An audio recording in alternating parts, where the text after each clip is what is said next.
K-pop has become incredibly popular over the last several years, but it's showing signs of slowing down.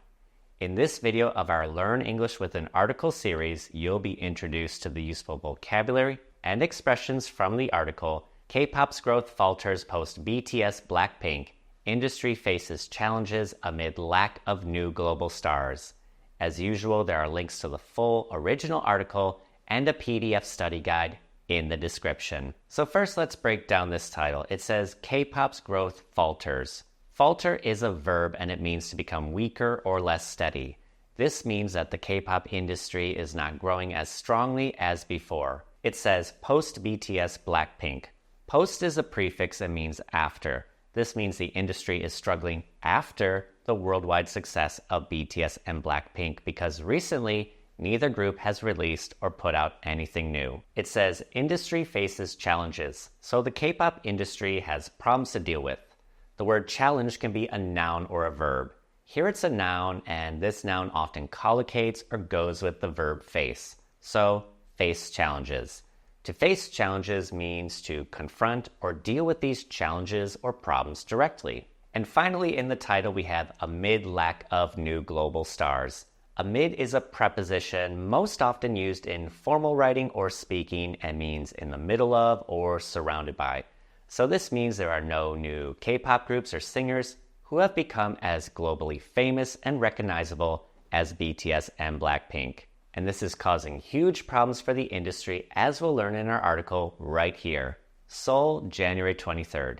K-pop's once unyielding growth is now showing signs of faltering, raising concerns about the lack of globally dominant groups to sustain the genre's popularity after the hiatus of BTS and Blackpink. So here I've highlighted unyielding growth. Now, unyielding is an adjective, and when describing things can mean not giving way to pressure, and when talking about people means unlikely to be swayed, so that person is difficult to influence. It's hard to change their mind or opinion about something. As it's used as a collocation, unyielding growth means constant or unstoppable growth.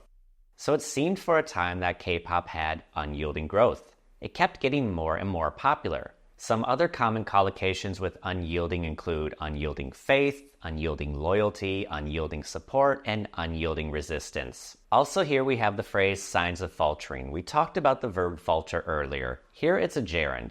It shows signs of faltering means we can see it is faltering. In this case, based on sales data, we have small clues that it might be losing strength or faltering. To be globally dominant means to be one of the most powerful or the most popular all over the world. So there's a lack of globally dominant groups at the moment. That means no one is really stepping up and becoming famous worldwide. Also, I've highlighted the verb sustain, which means to keep something going or to maintain something over time. As an adjective, you might hear the word sustainable, or you might come across its opposite, unsustainable. So this means there are no globally popular groups right now, so the whole genre or type of music has really stopped growing in popularity. And finally, in this paragraph, we have the useful noun hiatus. Now, this means a break or a pause from doing something. We often talk about a group or a couple being on hiatus. If a couple is on hiatus, maybe they had a fight and they may or may not get back together.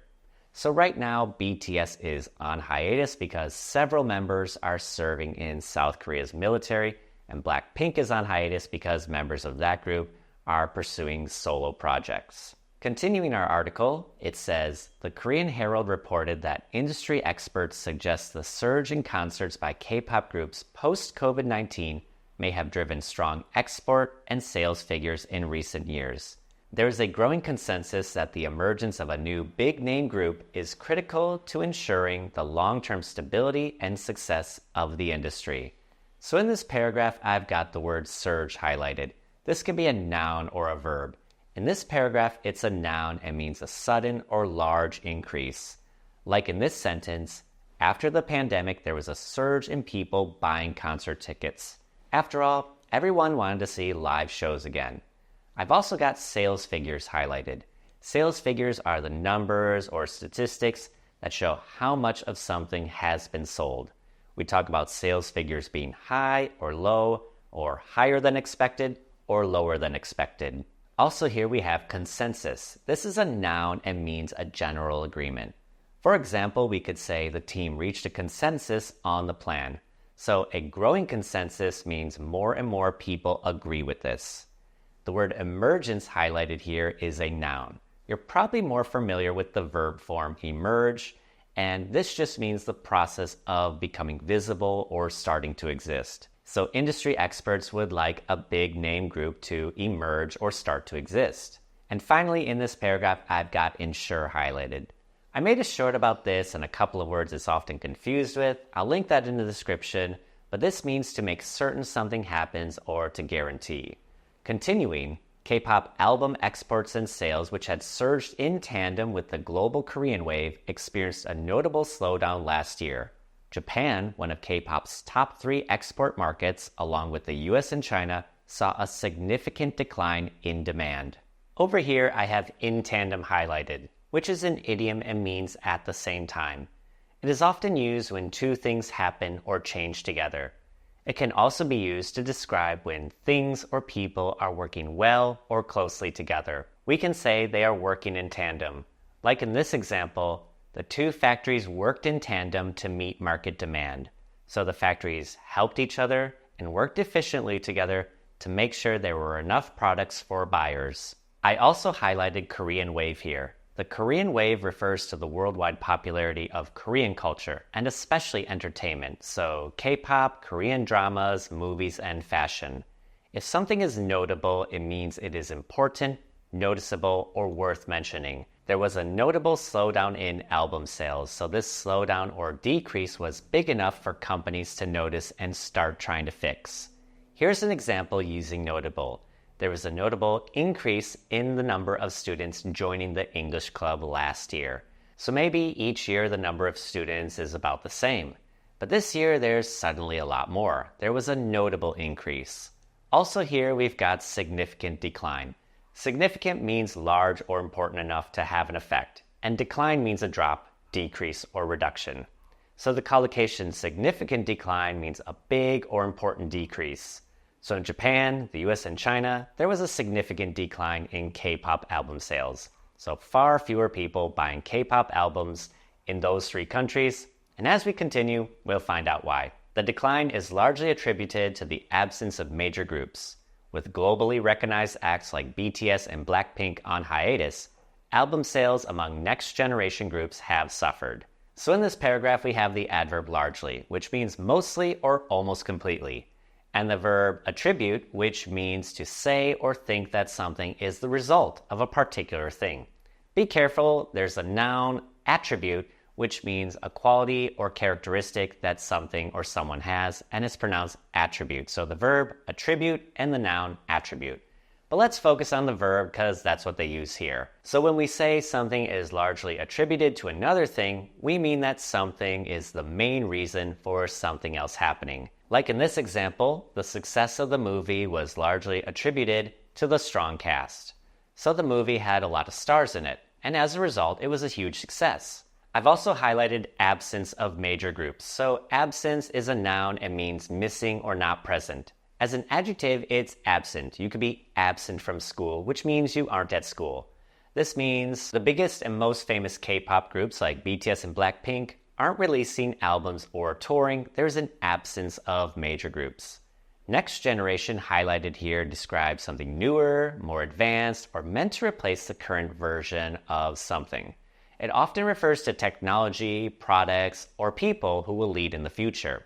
Like in this sentence, the company is developing next-generation AI tools. This means that these AI tools are more advanced than the current ones.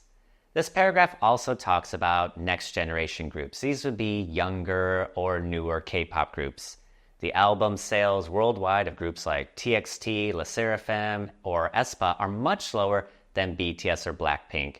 And I only know that because my daughter told me. So let's wrap this up before I laugh anymore.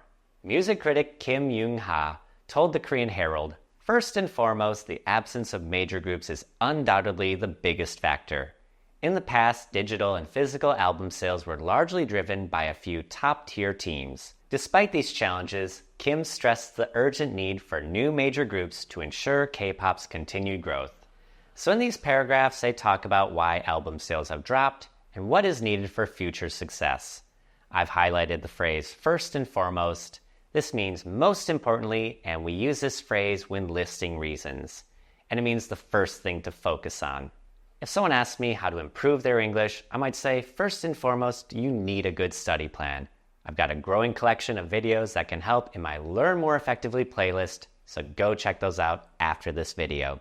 Next, we have the adverb undoubtedly, which means without a doubt, 100% true, or certainly. We use this when we are absolutely certain something is true. Like in this example, he's undoubtedly the best player on the team, meaning no one comes close to matching his skill level. He is by far the most valuable player on the team. After that, I've highlighted this sentence in the passive voice. In the past, digital and physical album sales were largely driven by a few top-tier teams. If this sentence were in the active voice, it would say, top-tier teams drove digital and physical album sales. The passive voice is used here in this sentence to emphasize album sales rather than groups. This makes sense because the article's main topic is sales performance and not the specific action of certain groups. In this sentence, we've got driven, which is the past participle of drive, and used here means caused or influenced. It also talks about top-tier teams, and you can probably guess from context that top-tier teams are the best or most successful. We use the adjective top-tier to mean the highest level quality, and this often collocates with nouns like service, university, or performance. So top-tier service, top-tier university, or top-tier performance. We use this when talking about the very best. Next up, you're probably familiar with stress as a noun, but here it's a verb, and it has a few meanings. But here it means to emphasize the importance of something. So for example, I could say the teacher stressed the need for students to practice speaking English daily. So the teacher emphasized how important it was. I can't stress enough how much your viewership means to me. If you found value in this video, please support the channel by hitting the like and subscribe buttons. See you in the future.